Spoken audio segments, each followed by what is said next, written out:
Reading from a script without sounding scripted is a skill. It's not a talent. I used to think, well, geez, some people are just, talented speakers. They were born with this talent, this gift. No. Once I started, training in sales and training in public speaking, I realized, no. This isn't a gift or a talent. It's a skill. And most people think like either you're charismatic, like you're born with magnetism, or you're not.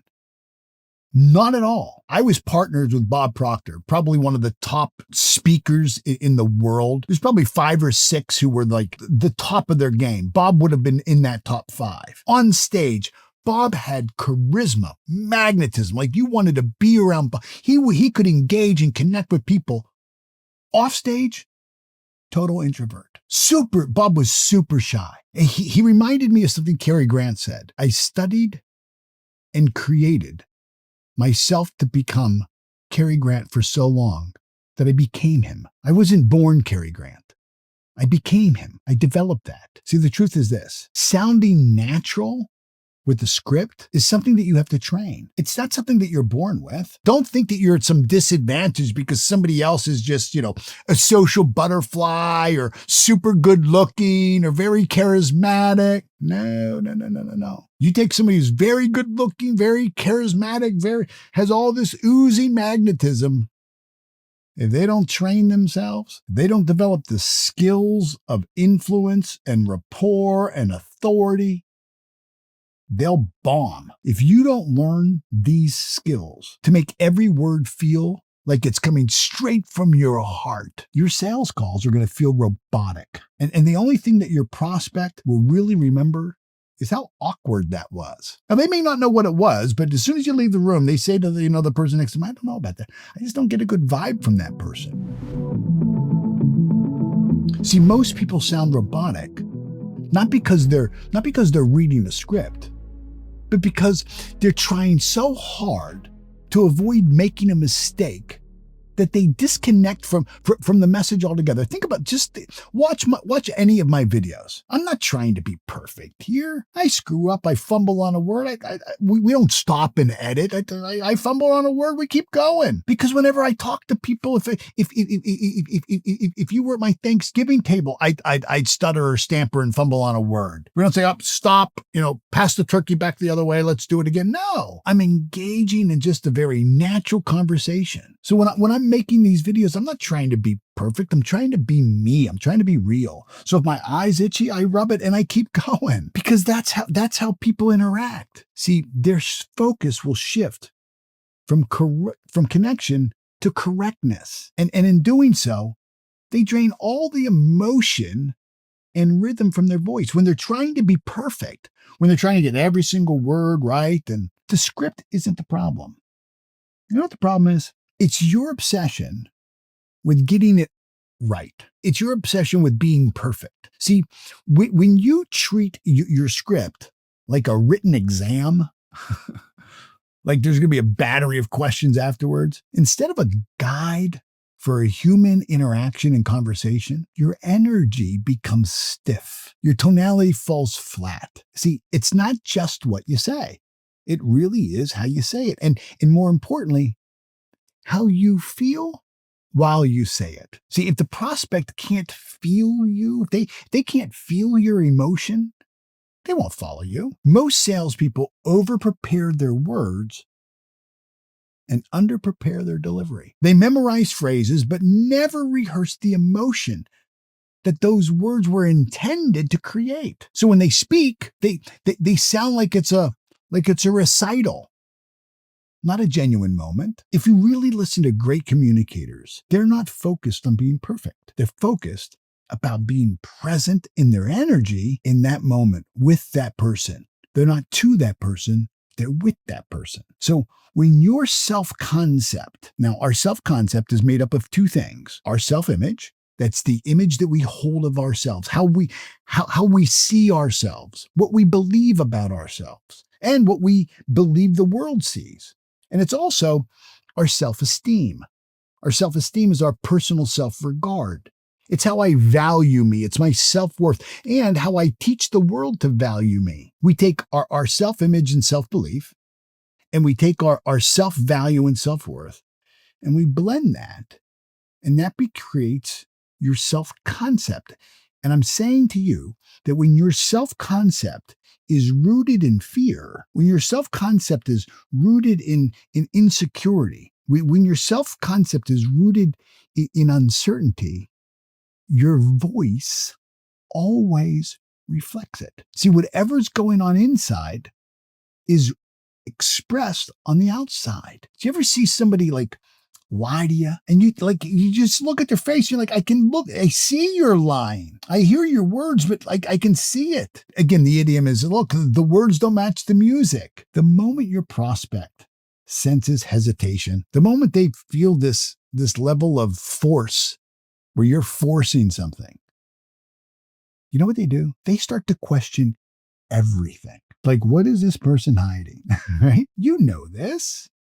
You know this. You've experienced this yourself. And they're not just questioning like you, they're questioning your offer, your believability, your credibility. Dr. Maxwell Maltz in the 1960s wrote a phenomenal book called Psycho-Cybernetics. Psyche is the Greek word for mind. Cybernetics is the study or science of electrical instruments. He was a top reconstructive plastic surgeon. And people would come to him if they were involved in either an industrial accident or they were born with some form of facial disfigurement. And usually they were suffering with this really big self-concept problem, a really low self-esteem. And Maltz realized that he could repair the outward image.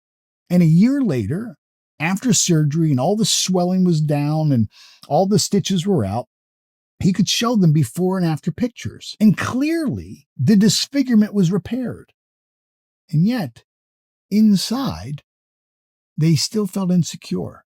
They still had this inferiority complex. They still lacked self-confidence. And he realized that the image we hold, our self-concept, is very much like an automatic pilot or a thermostat. Think about the cybernetic mechanism in an airplane. It's called an automatic pilot.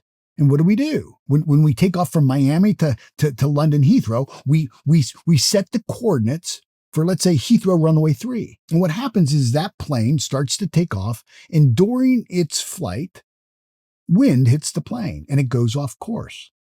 And when it goes off course, the automatic pilot measures the deviation from the set goal. And instantly and automatically, a message is sent to the wiring system of the plane. Engine thrust is adjusted, wing flaps are adjusted, and that plane is brought right back on course. There's a cybernetic mechanism controlling it to its set programming. And for you and I, this is what Maxwell Maltz found is that for most people, our self-concept becomes our self-belief.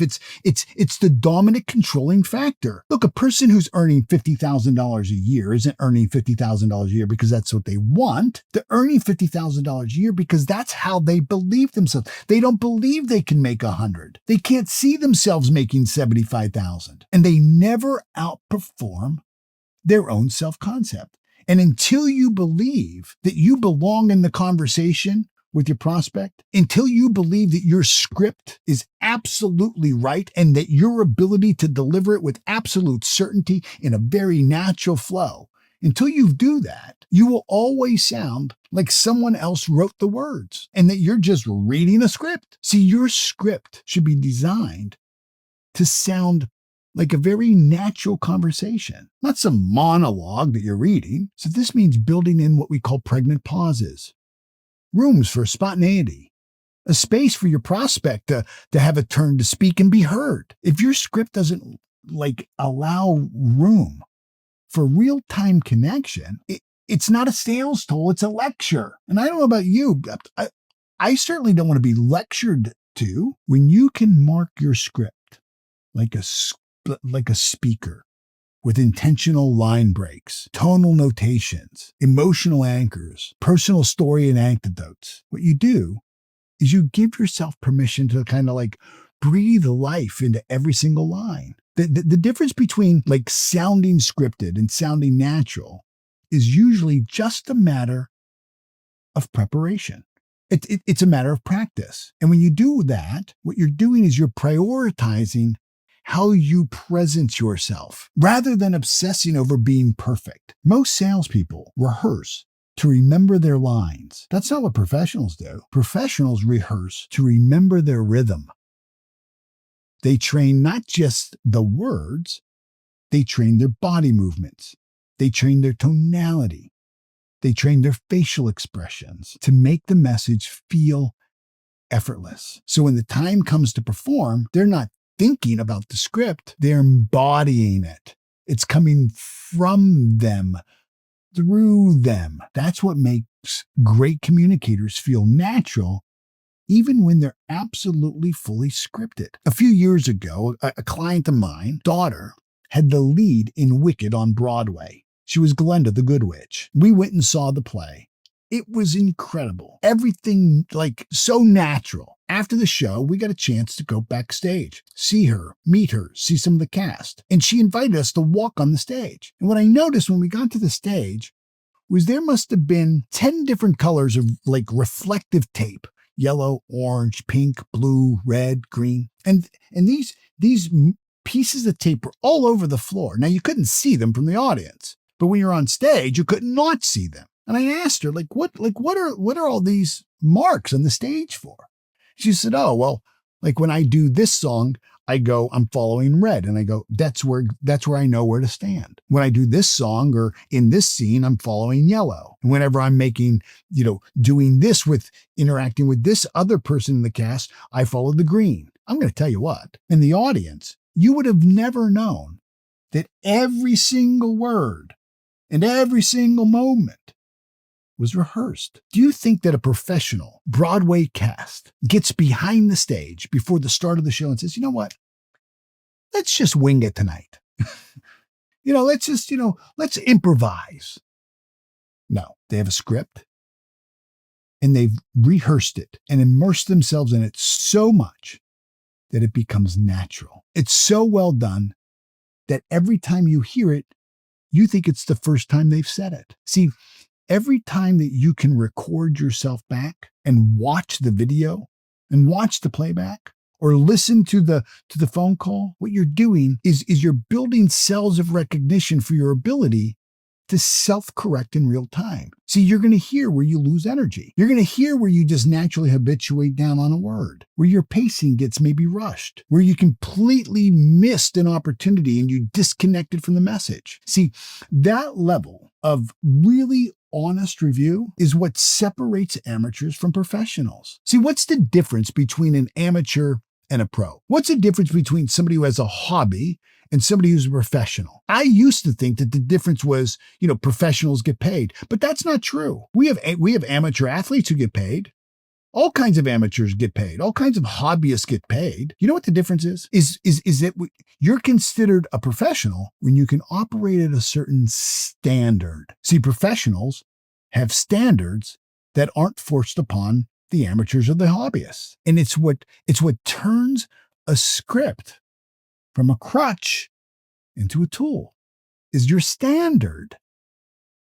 It's your honest review. Now look, before I go any further, I want to give you something that will absolutely change how you show up in every single sales conversation. It's called the Money Mindset Reset Guide. Now, I created this because your energy around money is off. And there is no script that can save you. And how do I know that? I can tell you this, is if you haven't sat down and intentionally challenged your beliefs around money, I know it's off. Here's the truth. You can have the best pitch in the world, but if you carry guilt around making money, if you have a hesitation around talking about price, or you doubt anything about money and the good that it can do in the world, your voice will always sound uncertain. See, your mindset drives your certainty. And when I say mindset, I mean belief, because belief drives behavior, and certainty is what it's going to take to make your script land. And this guide helps you uncover the shift that the limiting money beliefs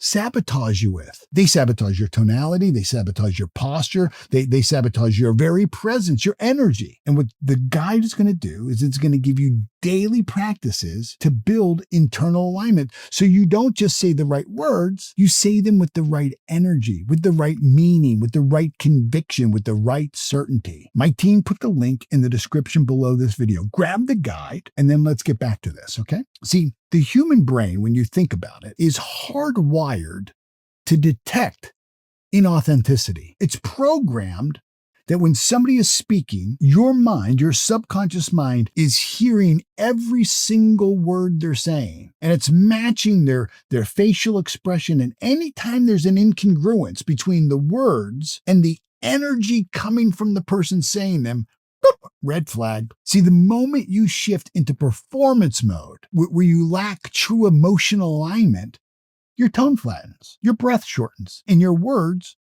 start to feel hollow. And people see it. Now, they may not be able to visually identify what it is, but when they visually see it, it triggers this flag in their subconscious mind and says, something's not right. And they say, well, you know what? I don't get a good vibe from that person. You know what that means? That means I'm consciously aware of that person's vibration, and it's not good. That's why most people sound off when they're scripted, because they're not emotionally connected to what they're saying. They haven't bought into it themselves. Your ability to sound natural is directly tied to how congruent your self-image is with the role that you're playing in the conversation. See, if you don't truly see yourself and believe yourself to be the expert, to be the authority, your voice will give you away, even if your words don't. See, confidence isn't something that you can manufacture on the spot. It's something that you carry with you into the script. Rapport is built more through tone and pacing than through, perfect phrasing. You could say all the right words. Trust me. I've worked with tens of thousands of salespeople and teams. And I've seen teams work with the same script. And I've seen the bottom people say all the right words, the lowest performers on the team. They've got the script memorized. Oftentimes, the worst performers have the script memorized better than the top performers. So they say all the right words, but the rhythm feels rushed. It has a defensive energy. It's out of sync with the messaging that they're trying to give to the prospect. There's a disconnect. See, trust isn't just about message clarity. It's about emotional congruence. When you think about it, sales is the transference of emotion. The primary emotion is certainty. So why is sales the transference of emotion? Because when people buy, they buy on emotion. And then they justify it with the facts and the figures and the logic. I can have all the data, and all the data lines up. I see what you're saying, but something feels off. Feeling is a word that we created to describe the conscious awareness of our emotional state. I don't feel it. So when you start to feel awkward, when you feel disconnected midway through the call, the fastest way to recover is by telling the truth. A simple say, hey, you know what, Jim, let me just slow down here. Or you could say, here's what I really want to make sure that you hear. Look, I want to make sure before I go, I just want you to hear my heart. You reset the moment. You're telling the prospect, I can sense you're feeling something's not right. You're right. Something's not right. Let me slow down. Let me not rush through this. Let me not get ahead. See, prospects don't need you to be perfect. You know what they need you to be? They need you to be real. And the biggest mistake that most people make is hiding behind their script instead of using the script to embellish who they are, using the script as a connection tool, not a communication tool. When you treat a script like a shield, it becomes a wall between you and the prospect. But when you use it as a guide, when you use it to lead them with clarity, with care and candor, it becomes a bridge. And you know what? That bridge earns trust. And that trust gives you the permission to speak the next minute, the next 5 minutes. And it positions you as the authority, as the expert that they've been looking for. Look, certainty doesn't come from reciting the pitch. It comes from knowing what you're saying and why what you're saying matters. What's the intended outcome? See, you should take your script right now and you should take every sentence and say, what's the desired emotional state of my prospect? What is the purpose of saying this? What emotion am I trying to create in the mind and heart of my prospect? See, when your message is grounded with that level of purpose, you know what happens? Your tone changes. It just automatically changes. You stop trying to sell something and you start leading someone. And that shift is what your prospect feels. Even through the words of a script, they feel it. I don't know what it is about this guy. I don't know what it is about this gal.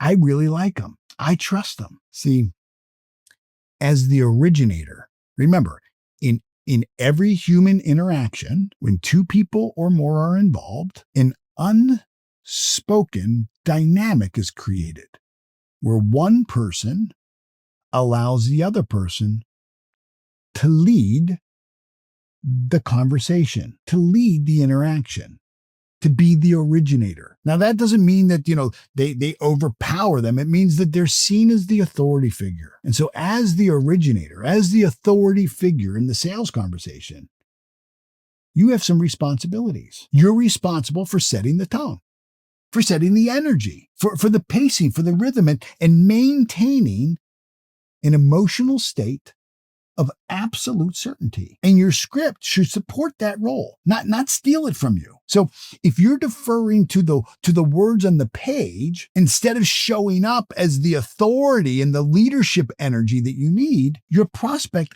unconsciously feels that.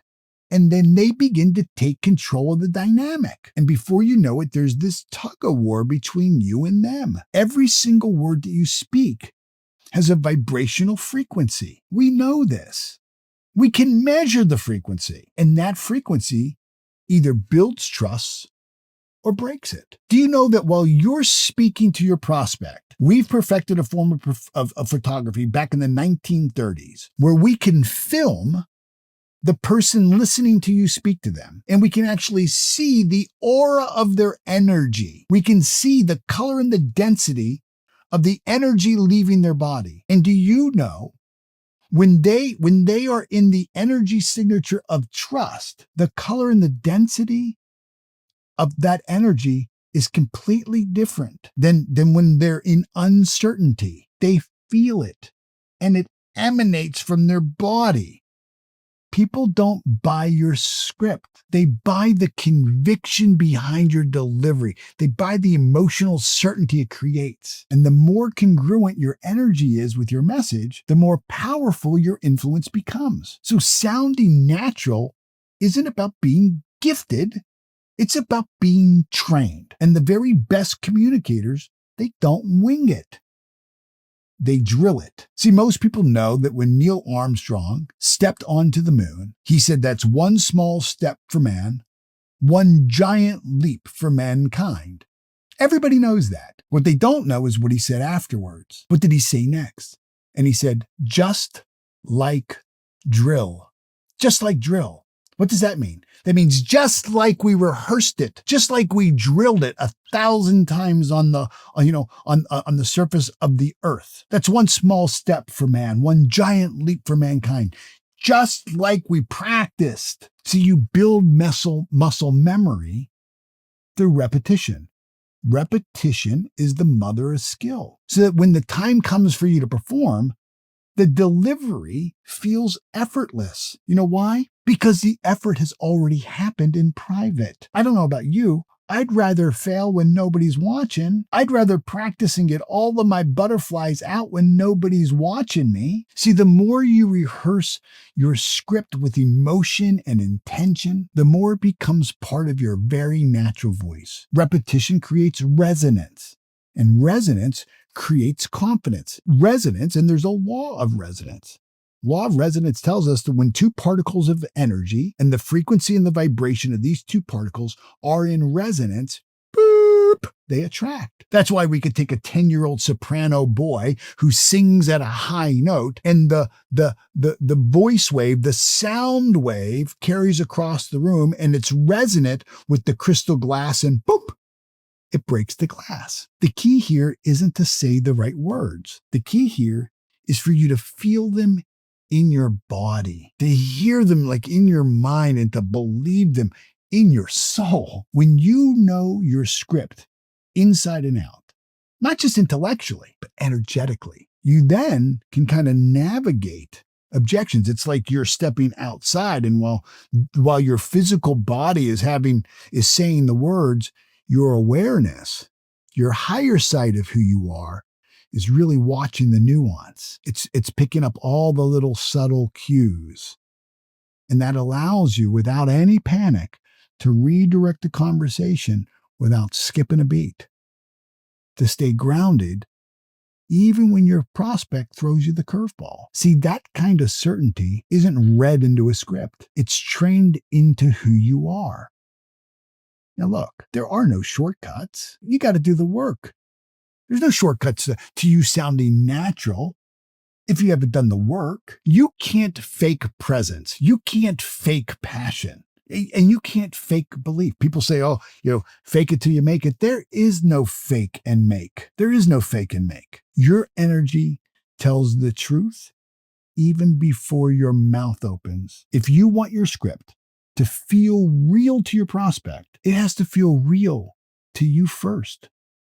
Now look, if your script still feels like a crutch, it's not because you don't have charisma or magnetism or even talent. It's because you haven't trained yet. And chances are, for most people, when they train, they haven't been trained by somebody who has trained ears and eyes to let them know whether they're doing it right or wrong. That's the power of being in a program like ours, where you have mentorship, where you have people listening to you, where your calls are recorded and listened to. You don't need more personality. You need more preparation. You need more mentorship.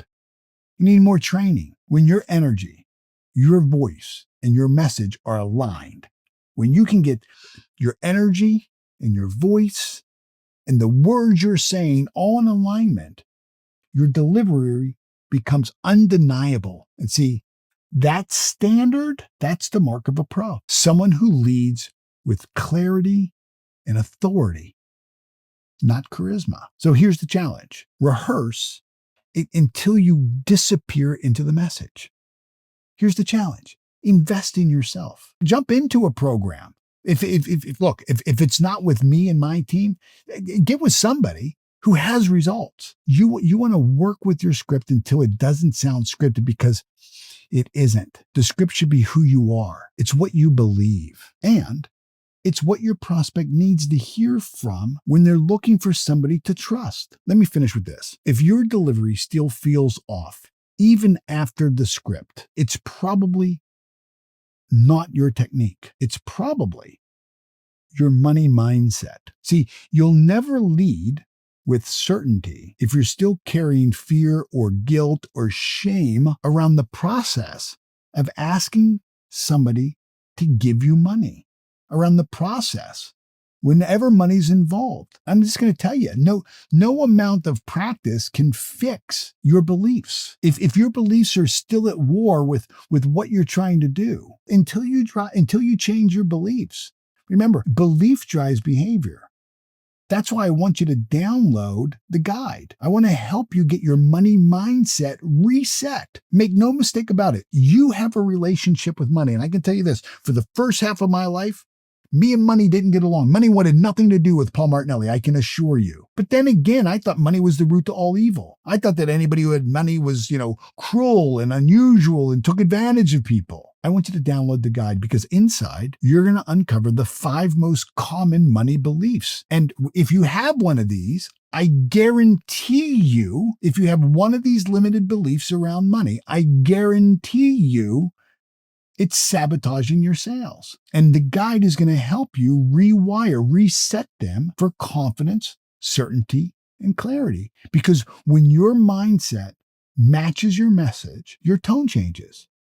You stop apologizing. You stop over-explaining. and you start sounding like someone that your prospect can trust. So go now, download the guide if you already haven't done it. It's free. And most importantly is it works. And then come right back and watch the next video. 17 easy closing sales tips, because your script is only as strong as your close. And in that video, I'm going to show you how to lead the sale without pressure, without creating doubt for yourself or them. So grab the guide and watch the next one. I'll see you here.